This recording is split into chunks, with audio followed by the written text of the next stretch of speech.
यहाँ आउनु तपाईँ यस्तो रोपौँ यहाँबाट सुरु लु 1 2 3 लु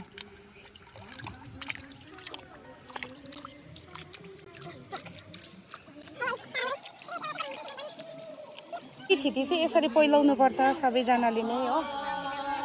ल सुरु भयो याङबाट पनि आइपुगेछ यी खाम्बी म यहाँ बतिम पनि है एभ्रिवान अहिले भने चाहिँ म कन्सर जाँदैछु पिकनिक बहिनीहरूकोमा धान रोप्नुको लागि अनि म चाहिँ यहाँ आइपुगेँ अहिले है यो चाहिँ मण्डल गाउँमा अनि यहाँ चाहिँ स्कुटी पार्किङ गरेँ अब यहाँबाट चाहिँ हिँड्दै जानुपर्ने हुन्छ एकदमै डेन्जर पानी परिरहेको छ म चाहिँ यो माथिदेखि हिँड्दै है ग्राउन्ड आइपुगेँ अब चाहिँ पुग्न आँट्यो बहिनीको घर है एकदमै डेन्जर पानी परिरहेको छ अहिले चाहिँ जस्तो यहाँतिर चाहिँ पानी परेर यस्तो भल भगिरहेको छ यहाँतिर चाहिँ धान रोपिसकेको रहेछ यो चाहिँ सुक्ने बहिनी घरमाथि अनि यहाँबाट चाहिँ कस्तो हुस्से लागिरहेछ यो चाहिँ सिङ्गी साइड यहाँनिर म चाहिँ बहिनीको घर छेउ आइपुगेँ माथि हेर्नुहोस् न यहाँ यस्तो तलहरू घरमा पनि काम हुँदै रहेछ याङबाट पनि आइपुगेछ यी खाम्बी म यहाँ बतिम पनि सुकमित बहिनीको घर आइपुगेँ खोइ सुकमित खोइ म आइपुगेँ बिउ हो रेडी भइसकेको छ भौसे याङबाट आएको चाहिँ भौसे चाहिँ यहाँ चाहिँ रोप्नु सुरु भइसकिसक्यो हल्ला नै हल्ला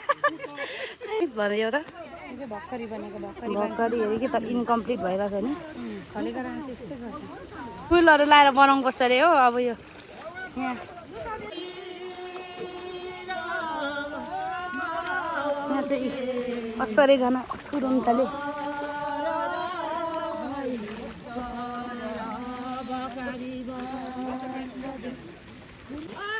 धमाधम जाँटे काटिङ खेत गरा हो त्यहाँदेखि अब चाहिँ यहाँदेखि लगेर चाहिँ यहाँसम्म रोप्नुपर्ने रहेछ हो खेत चाहिँ घर छेउमै रहेछ तिम्रो ड्युटी चाहिँ के उयो खोला उयो बनाउने नि नाली बनाउने रहेछ सुकमित बहिनीको खेताला चाहिँ आज याङबाट बेसी रहेछ नि बतिम मान्छे बस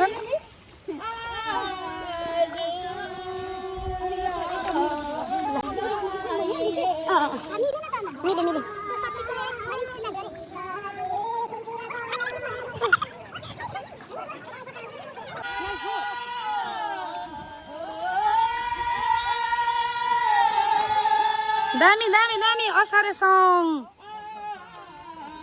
सङ असारे रीतिथिति चाहिँ यसरी पहिलाउनु पर्छ सबैजनाले नै हो ल सुरु भयो यहाँ चाहिँ धमाधम हुँदैछ हो यहाँ खोइ भाइ चाहिँ के गर्ने धान रोप्दैन के गर्ने हाम्रो बोजू यस्तो करा रहेछ अयो धान रोप्नु आउनु भएको खतरा करा रहेछ बोजू चाहिँ बाक्लो रोप्यो हुनेछ हो यतातिर चाहिँ बिउ लाउने ड्युटी ए बिउ चाहिँ दामी रहेछौ नि चुनु हाई हामीले चाहिँ अहिले रोपेर तल पुऱ्याइसक्यो अहिले चाहिँ रोपेर हो रोपारहरूको टी टाइम हो टी टाइम हुँदैछ रमाइलो हुँदैछ गाना पनि हुँदैछ नि असारको दिन त्यस्तो हुँदैछ क्यामेरा राम्रो ए गाना गाना बिहारबाट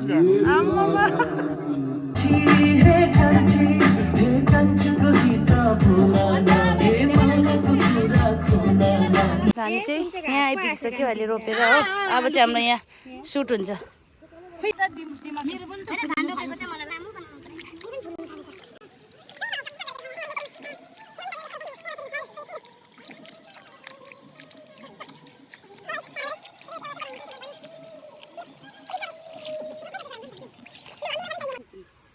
फाइनली हामी चाहिँ लु एन्डिङ पुगिसक्यो अहिले चाहिँ रोपेर हो सक्नु आँटेको छ हाम्रो हालत चाहिँ एकदमै राम्रो भएको छ हो फाइनली यहाँदेखि धान रोपेर चाहिँ